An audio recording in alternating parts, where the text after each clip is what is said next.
মানুষকে শয়তানে পায় ঠিক আছে, কিন্তু আপনাকে কোন শয়তানে পাইছে সেটা কি জানেন আপনি? কোন কারণে এই ব্যাস ধরছেন আপনি? আমি কিন্তু সালা বাবা, তালা বাবা আর মালা বাবা এবার অনেক বাবারে কিন্তু আমি জীবনে আমার লাইফে আমি অ্যাটাক করছি। তো বন্ধুরা, যে ব্যক্তিটা আমার পাশে বসা আছে আর যাকে নিয়ে আমি কথা বলতেছি, সে কিন্তু সাধারণ বিষয় না। সে একজন বড় মাফের আলেম, একজন ইসলামী স্কলার, অনেক একজন ভালো মানুষের আলেম হলেও এখন কিন্তু তার আলেমের মতো লাগছে না। এখন কিন্তু সাধারণ টিকটকারও জালেমের মতো লাগছে। কি কোন একটা মেয়ের কারণে নাকি এই অবস্থাটা হয়েছে আপনার? না কোন একটা মেয়ের কারণে চুলে কালার করছেন, ওই মেয়ে নাকি টিকটকার, আপনিও নাকি এজন্য ওই মেয়ের সাথে টিকটকার হতে চান? আসলে আসলে হুজুররাই খারাপ।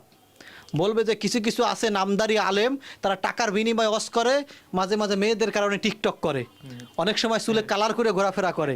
আমি দেশের 10 জন এই আলেমকে 10 জন আলেমকে গালি দেওয়ার কাজ আপনি করছেন। ভাই, আপনি তাদেরকে পাবলিককে সুযোগ করে দিচ্ছেন। শুনেন, এখন আমি হাজার হাজার মানুষের তো সামনে ওয়াজ করব, লেখাপড়া করে আলেম হয়ে মানুষ আমার ওয়াজ শুনবে। ওয়াজের ভিতরে লক্ষাধিক তাওহীদি জনতা উপস্থিত হয়েছেন, তারা আমার ওয়াজ শুনছে, সেই আমার আশা। আসসালামু আলাইকুম রাহমাতুল্লাহ। কেমন আছেন ভাই? আলহামদুলিল্লাহ, মাওলানা মুবারক সাহেব ভালো আছেন? আলহামদুলিল্লাহ ভাই, আপনি কেমন আছেন ভাই? আলহামদুলিল্লাহ। ভাইজান, হঠাৎ করে আপনার শার্ট প্যান্ট চুলের কালার অন্য রকমের দেখতেছি। অবাক লাগতেছে নাকি? হ্যাঁ, একটু একটু অবাক লাগতেছে। আচ্ছা, যাই হোক, এটা কিছুই না, সিম্পল। তা ভালো আছেন? আলহামদুলিল্লাহ। আচ্ছা। আপনি কেমন আছেন? বাসা ভালো আছে? আলহামদুলিল্লাহ ভালো আছে, কিন্তু আপনার অবাক হওয়া দেখে তো আমিও নিজে অবাক হয়ে গেছি। অবাক হওয়ার কিছু নেই। কি বিষয়ে আসলেন? আরসি যে বিষয় সেটা একটু পরে বলি। আগে তো আপনার পিছনে তো আমি দীর্ঘদিন যাবত নামাজও পড়ছিলাম, মনে হয় সোনারগাঁয়। ওই যে নামাজ তো আপনি আমাকে যখন দাওয়াত দিতে গিয়েছিলেন তখন হয়তো পড়েছেন। তাহলে আপনি এত বড় একজন মাওলানা মানুষ, হঠাৎ করে আপনার চুলে কালার করছেন। একটু আমি একটু আপনার চুলগুলো দেখি না? দেখতে পারেন। আমি কিন্তু একটু ভিডিও শুট করছি, মনে কিছু কষ্ট আছে নি আবার? ভিডিও শুট না, এরকম কিছু প্রবলেম নেই। মানে আপনার দুই একটা ভিডিও আমি দেখছি, দেখার পর আমি কিন্তু ক্যামেরা নিয়ে আসছি। আমার নিয়ে আসছিল আপনাকে আমি দাওয়াত দেবো সামনের মাহফিলে। রমজানের আগে আপনি মাহফিলে পিরিজপুরে মাহফিল করছেন। হ্যাঁ, করেছিলাম। ওইটা আমাদের পরিচিত মাহফিল ছিল, যেখানে আমরা আপনার বিষয়ে কথা বলছিলাম। কিন্তু দ্বিতীয়বার কিন্তু মাহফিলের জন্য আমরা আসছিলাম যে এখন একটা দাওয়াত দিব বা সামনের বছর দাওয়াত দিব, অগ্রিম দাওয়াতটা নেওয়া ভালো, কারণ আবার ডেট নাও পাওয়া যাইতে পারে। কিন্তু হঠাৎ করে আপনার এই পরিবর্তন এসে দেখে তো আমি নিজেই অবাক হয়ে গেছি। আসলে মূলত এই অবস্থায় কি আপনাকে মাহফিলে দাওয়াত আমি দিতে পারি? আপনি একটু বলবেন। এটা তো আসলে কোনো সম্ভব না, কারণ এটা মানুষ মানবে না। আর যেহেতু আমি ওয়াজ মাহফিল ছেড়ে দিয়েছি, তাই আমিও করব না। ওয়াজ মাহফিল করবেন না? ওয়াজ মাহফিল ছেড়ে দিয়েছি আমি। কেন ছেড়ে দিয়েছি আসলে দীর্ঘ প্রায় 8 বছর ওয়াজ করেছি, আর ভালো লাগে না, ছেড়ে দিয়েছি। এখন আসলে ওয়াজের মধ্যে আচ্ছা, সোশ্যাল মিডিয়ায় তো আপনার অনেক বয়ান আছে। আছে সিলেবিদেই তো আসলে আপনারা দাওয়াত দিয়েছেন, দেখে দাওয়াত দিয়েছেন না।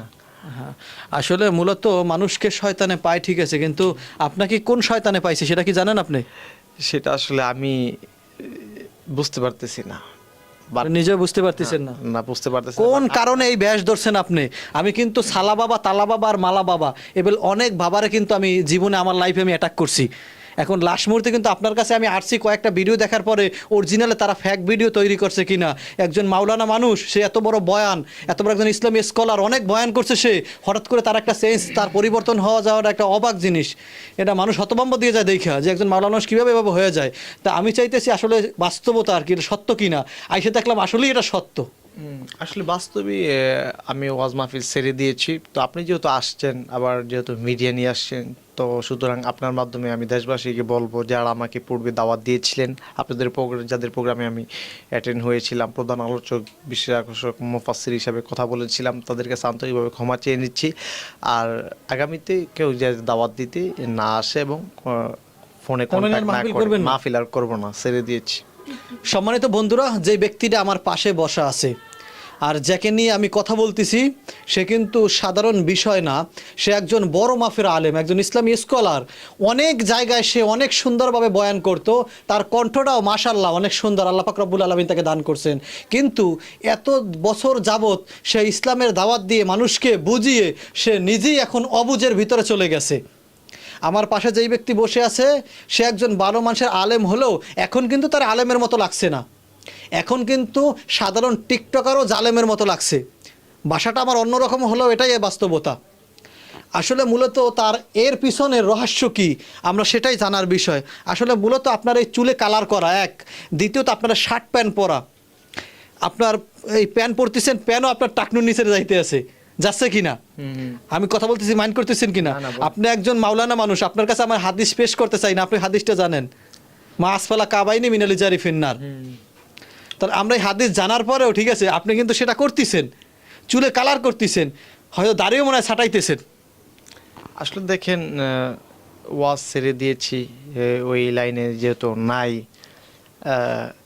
যেহেতু ওই লাইন ছেড়ে দিয়েছি বা আমি একটা ভিন্ন অবস্থানে চলে গিয়েছি বা এসে পড়েছি, আমার অবস্থানটা সম্পূর্ণই টোটালি চেঞ্জিং, বুঝতে পেরেছেন। ওয়াজ মাহফিল ছেড়ে দিয়েছি বা মসজিদে খেতাবাতের দায়িত্বে ছিলাম, এগুলো ছেড়ে দিয়েছি। তারপর আপনার মাদ্রাসায় মহতামিম প্লাস প্রিন্সিপাল বা শিক্ষক হিসাবে দায়িত্বে ছিলাম, সব কিছু ছেড়ে দিয়েছি ভাই, কথা বুঝতে পেরেছেন। যাই হোক, আপনি আমাকে মহব্বত করে আগেও মনে হয় 2বার দাওয়াত দিয়েছিলেন না, তারপরে আসলে আপনি যেরকম মহব্বত করে দাওয়াত দিয়েছিলেন এরকম ঠিক সবাই দাওয়াত দিয়েছিল বা আমার ফিল্ডে জনপ্রিয়তা বা এলাকার মানুষ কি বলেছে, কতটুকু মুগ্ধ হয়েছে সেটা হয়তো আপনি ভালো জানেন, আমি সেটা বলতে পারবো না, যেহেতু আমি ওয়াজ করে সাথে সাথে চলে আসছি। তো এখন বিষয় হচ্ছে যে যেহেতু ছেড়ে দিয়েছি ওই বিষয়টা এখন আর করতে যাচ্ছি না। তা আপনি এখন কি করতে চান? মানুষের মনে তো একটা আশা ভরসা আছে, হয় অজনসিয়া ছাড়ছেন ঠিক আছে, যে কোনো একটা লোভে পড়ে ইসলামের পথ ছেড়ে দিছেন, মানুষকে হেদায়েতের জন্য আপনি ডাকতেন যে আল্লাহ যেন মানুষকে হেদায়েত করে, আপনি মানুষকে বুঝাইতেন। ওই পথটা যখন আপনি ছেড়ে দিছেন তাহলে নিশ্চয়ই অন্য একটা পথ আপনি বেছে নিছেন। সেই পথটা আমরা দেখতে পাইতেছি, কিন্তু কি জন্য সেটা জানতে পারতেছি না। কি জন্য আমরা সেটা একটু জানতে চাই। আসলে দেখেন যে প্রথমত হলো যে যেহেতু আমার এই পরিবর্তন, এটা হয়তো বিশাল একটা ব্যাপার, স্বাভাবিক ব্যাপার না। প্রথমত আমি মনে করি স্বাভাবিক স্থানে নেই। 2 নাম্বার, আমার অনেক ঝামেলা এবং অনেক কিছুই প্রবলেমের শিকার আমি হওয়ার কারণেই আমি চেঞ্জিংটা হয়েছে। বাট কি ঝামেলা সেটা আপাতত আপনাকে বলবো না। জি, আমার গোপনীয় একটা বিষয়, আপনি কি বিবাহিতা না অবিবাহিতা? আমি আসলে বিবাহ শাদী করি নাই, করার প্ল্যান পর্ব ছিল, কিন্তু এখন তো যেহেতু ওয়াজ মাহফিল ছেড়ে দিয়েছি সেটা হয়তো আরও দেরি হবে, কারণ এটা সাজানো গুছানো একটা সময় আমার কিন্তু ছিল। বা আমি ওই ইসলামী অঙ্গনে আমার ভালো জনপ্রিয়তা ছিল এবং হাজার হাজার মানুষ আমার ওয়াজ মাহফিলে আসতো, যে তারা এখন আপনাকে দেখলে কি মনে করবে? যারা আমার এই ভিডিওগুলো দেখবে সেখানেও আপনার অনেকগুলো বক্তব্য থাকতে পারে যারা আপনাকে পছন্দ করতে, যারা আপনার ওয়াজগুলো দেখেছে, তারা যদি এখন এই ভিডিওটা দেখে তারা আপনাকে কি মন্তব্য করবে সেটা কি একবার ভেবেছেন? আসলে কি মন্তব্য করবে সেটা তো আসলে ভাবলে তাহলে এরকম করতাম না, সেটা আসলে ভাবি না। বা কি বলবে তারা, তারা খারাপ বলবে এটাই স্বাভাবিক, কিন্তু আসলে আমি আমার স্থানে ঠিক নেই, কথা বুঝতে পেরেছেন, ঠিক নেই। কিন্তু তারা কি বলবে বা বলবে না সেটা বিষয় না। আপনার ফ্যামিলিগত ব্যাপার থেকে কি কোনো মানসিক প্রেশার আছে আপনার উপরে? এটা ফ্যামিলি হোক বা ফ্যামিলি ছাড়া হোক, প্রবলেম তো অবশ্যই আছে, না হলে তো আর এরকমটা হয়নি আমার। আর কি আমি আমার জায়গা থেকে মানসিকভাবে সুস্থ নেই, এক কথা আমি এটা আর কি আপনাকে বলতে। তা আপনার কয়েকটা ভিডিও আমি দেখছি, তা আমার কাছে তো অবাক লাগছিল, এজন্য আমি আসছি। কিন্তু তার একটা ভিডিওর ভিতরে তো বলা আছে আপনার বিষয় যে আপনি নাকি কোনো একটা মেয়ের কারণে নাকি এই অবস্থাটা হয়েছে আপনার, না কোনো একটা মেয়ের কারণে চুলে কালার করছেন, ওই মেয়ে নাকি টিকটকার, আপনিও নাকি এজন্য ওই মেয়ের সাথে টিকটকার হতে চান। আসলে মাওলানা যখন ছিলেন ওয়াজ নসিহাত করতেন, এখন ওই মেয়ের পাল্লায় পরে আপনি কি এই মাওলানার ওয়াজ নসিহাত ছেড়ে একজন ইসলামী স্কলার, একজন আলেম, আপনি টিকটকার হয়ে যাচ্ছেন একজন মেয়ের কারণে? আসলে দেখেন, যারা কন্টেন্ট ক্রিয়েটর কিংবা ইউটিউবার এক একজন এক এক কথা বলবে। আসলে চুলটা এরকম করেছিলাম, এটা যে টিকটকারের যে স্টাইল এটা আসলে আমি জানতাম না। যাই হোক, অনেকে বলতেছে যে আমাকে নাকি টিকটকারের মতো লাগতেছে, আমি বিকল্প চুলের ব্যাপারে ব্যবস্থা এবং কর্মসূচি নিব। কিন্তু এখন আপাতত যে বিষয়টা হচ্ছে যে আমি কোনো মেয়ের পাল্লায় কিংবা কোনো মেয়ের প্রেমে পড়িনি, কারণ আমি আমার লাইফের শুরু থেকে এই পর্যন্ত আর কি, এটা বললে হয়তো আপনি না, এটা সবাই অবাক হয়ে যাবে যে মানুষ আমাকে বলে যে আল্লাহ পাক আপনাকে মাশাআল্লাহ চমৎকার চেহারা দিয়েছে, নাইস, ফার্স্ট ক্লাস, তো আপনি কয়জনের সাথে রিলেশন করেন বা প্রেম করেন। আসলে দেখেন, আমি কোনো মেয়ের সাথে রিলেশন প্রেম কারোর সাথেই কিছু করি না, আমি সবসময় আমার লাইফ নিয়ে থাকি। কিন্তু আসলে কিছু মানসিক চাপের কারণে মানসিকভাবে অসুস্থ হয়ে আমি সব কিছু ছেড়ে দিয়েছি, এটাই হলো মূল বিষয়। কিন্তু কোনো মেয়ে ফান্দে বা প্রেমে কিংবা সেকা মেকা এইসব আমি দেখিও নাই কখনো, বা দেখতে চাও না বা পছন্দ আপনি কখনো সেকা খান নাই? না, আমি তো প্রেমই করি নাই, সেকা খাম করে দেয় মানুষ, তো সেকা খায় তখন যখন প্রেম করে ওই প্রেমে ব্যর্থ হয়ে যায়, তখন সেকা খায়, তখন সেকা খায়। কিন্তু আমি তো আসলে প্রেমই করি নাই। যে কোনো মানুষের একটা প্রেমের একটা বয়স থাকে, বা ওই বয়স তার পার হয়ে গেলে তারপর কিন্তু প্রেম জিনিসটার মানুষের মনে জাগে না। যে কোনো মানুষের, আলেম হোক আর সাধারণ জালেম হোক, সবার মনে একটা উঠতি একটা বয়স থাকে। আপনারা সেই বয়সটা পার হয়ে গেছে না এখন চলতেছে সেটা আমি জানি না, তবে এই বয়সটা সবার জীবনে একবার আসবে। তবে শয়তান তাকে ধোঁকা দিয়ে মেয়েদের পাল্লায় নিয়ে যাবে, সেখান থেকে বেঁচে থাকতে হবে। এখন আপনি কতটুকু বেঁচে ফিরছেন সেটা আল্লাহ পাক রব্বুল আলামিন ভালো জানে। এখন আসলে দেখেন বিষয়টা হচ্ছে যে আপনার কি বলে এই ওই বয়সটা আমার আছে কি না, বয়স তো অবশ্যই আছে, যেহেতু আমি এখনো ইয়াং, বয়স আমার অল্প। তো বিষয়টা হচ্ছে যে আমি আমার জীবনের শুরু থেকে, লাইফের শুরু থেকেই এ পর্যন্ত কারো কোনো মেয়ের সাথে মেসেজ, প্রেম, প্রীতি, ভালোবাসা এগুলো কখনো করি নাই। তার কারণ হলো আমি আমার লাইফটাকে সবসময় লেখাপড়ার ভিতরে ব্যস্ত ছিল, যে কারণে আমি অল্প বয়সে অনেক লেখাপড়া করেছি, আল্লাহ পাক আমাকে তৌফিক দিয়েছে, এই জন্য আমি পড়েছি। এই জন্য আর কি ওই সময়টা পাই না যে একটা মেয়ের সাথে আড্ডা দিব, চ্যাট করব, মেসেজ করব, এই সময় আমার আচ্ছা, ছিল না। এখন আপনাকে আপনার এই ভিডিওগুলো দেখে অনেকে আপনাকে বলবে যে আপনাকে সহ, মানে অনেকেই কথাগুলো বলার তাদের মুখের ভাষাগুলো আমি তো আর আটকিয়ে রাখতে পারবো না, তারা বলতে থাকবে আসলে বেশিরভাগ হুজুররাই এর মতো বাটপার। বলবে কি না? বলবে যে আসলে হুজুররাই খারাপ। বলবে যে কিছু কিছু আছে নামদারি আলেম, তারা টাকার বিনিময়ে ওয়াজ করে, মাঝে মাঝে মেয়েদের কারণে টিকটক করে, অনেক সময় চুলে কালার করে ঘোরাফেরা করে। আমি আপনাকে বলি ভাই, বিষয়টা হচ্ছে যে আমার কারণে আপনি জনগণ যদি 10 জন আলেমকে যদি গালি দেয় তাহলে সেটা কিন্তু খারাপ হবে, ভালো হবে না। কারণ হাতের 5টা আঙ্গুল যেরকম এক নয়, দেশের 10 জন এই আলেমকে 10 জন আলেমকে গালি দেওয়ার কাজ আপনি করছেন ভাই। আপনি তাদেরকে পাবলিককে সুযোগ করে দিচ্ছেন।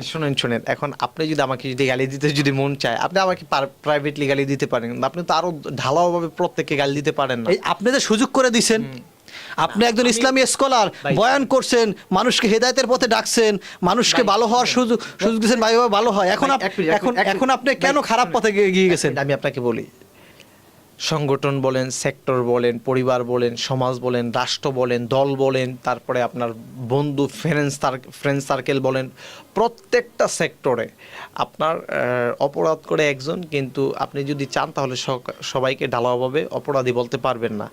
যেহেতু আমি একটা সময় ইসলামী অঙ্গনে ছিলাম, সেখানে মানুষদেরকে দিনের কথা বলতাম, বা দেশের হাজারো আলেমের সাথে আমার সম্পর্ক আছে, তারা আমাকে ভালো করে চিনে এবং জানে। হয়তো বিষয়টা আপনার মতো তারা অবাক হয়ে যাবে যে আসলে এটা মানতে পারবে না। তো বিষয়টা হচ্ছে যে তাদেরকে জাতি গালিগালাজ করবে বা খারাপ মাইন্ডে নিবে, এটা খুব খারাপ হবে। কারণ বিষয়টা হলো আপনার ব্যক্তিগত লাইফে আপনি কী করবেন না করবেন সেটা আপনার ডিসিশন। কারণ বাংলাদেশের কোনো আলেম কিন্তু আমাকে বলে নাই যে তুমি এই থেকে এই হয়ে যাও, আমাকে কিন্তু কেউ কিন্তু বলে নাই বা বলবেও না।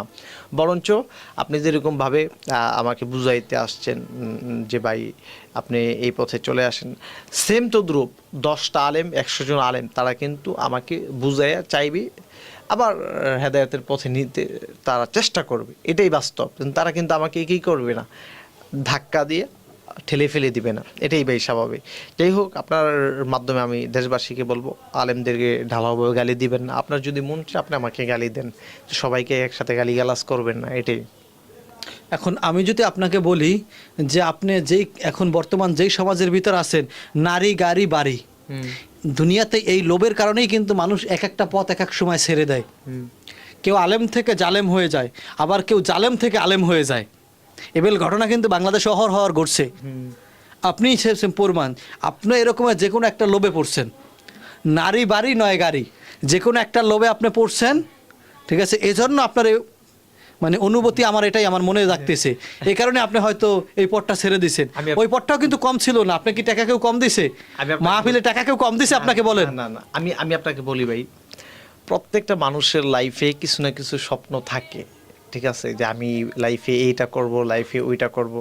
সেম টু দ্রুপ আমার লাইফে একটা স্বপ্ন, একটা আশা, একটা অনুপ্রেরণা, একটা আগ্রহ, একটা আশা ভরসা ছিল, স্বপ্ন ছিল যে আমি এটা করবো। সেটা হলো ছোট থেকে আমার একটা স্বপ্ন ছিল যে আমি হাজার হাজার মানুষের সাথে সামনে ওয়াজ করব, লেখাপড়া করে আলেম হয়ে মানুষ আমার ওয়াজ শুনবে। তো আল্লাহর কাছে লাখ লাখ শুকরিয়া যে আল্লাহ তাআলা সেই সুযোগটা আমাকে করে দিয়েছেন। আপনি আমার সোশ্যাল মিডিয়াতে সার্চ করলে দেখবেন যে আমার ওয়াজের ভিতরে লক্ষাধিক তাওহিদি জনতা উপস্থিত হয়েছেন, তারা আমার ওয়াজ শুনছে। সেই আমার আশা পূর্ণ ভাই। কিন্তু নারী গাড়ি বাড়ি বলেন, এগুলোর প্রতি ভাই আমার কোনো ইন্টারেস্ট নাই হলো কারণ হলো নারী বাড়ি গাড়ি এই 3টা জিনিস। নারী বিষয়টা সেটা হলো মনে করেন ইয়াং বয়সের ছেলেরা যারা আছে তারা প্রেম করে বা রিলেশন করে, আসলে যে আমি আপনাকে আগেই বললাম যে ওই সময়টা আমার ভাই কখনো ছিল না। লেখাপড়া করার সমসাময়িক সময় থেকে আমি ওয়াজের ময়দানে কাজ করি। ওয়াজের ময়দানে যখন কিনা আসলাম, লেখাপড়ার শেষ হওয়ার পরেও আমি ওয়াজের ময়দানে বিচরণ করতেছি, বুঝতে পারছেন? আমি তো আর আচ্ছা দর্শক, আপনি যে বয়ান করতেন ওগুলো তো আমি দরকার হলে স্ক্রিনে দেখাবো, দর্শক শ্রোতারা আপনার আগের ছবিগুলো আমি দেখাবো। হ্যাঁ আমি দেখাবো, কিন্তু আমি একটু এখন জানতে চাই আপনার কাছে যে আপনি একটু আমাদেরকে যে কোনো একটা কোরআনের আয়াত তেলাওয়াত করবেন, যে কোনো 30 পারা থেকে যে কোনো জায়গা থেকে, অথবা সেটার কাছাকাছি আপনি আরেকটু কাজ করবেন, সেটা হলো যে বয়ানের সুরে একটু কথা বলবেন। আমি বয়ান করতে বলি নাই, বয়ানের সুরে আগে যে বয়ান করতেন। এটা খায়া বলে যায় ভাই দরজার আবজা দেন। ভাই এটা একটু পড়লো ये तो लॉन्ग अरे! वीडियो देख बे ভাই এটা একটু পড়লো किया मत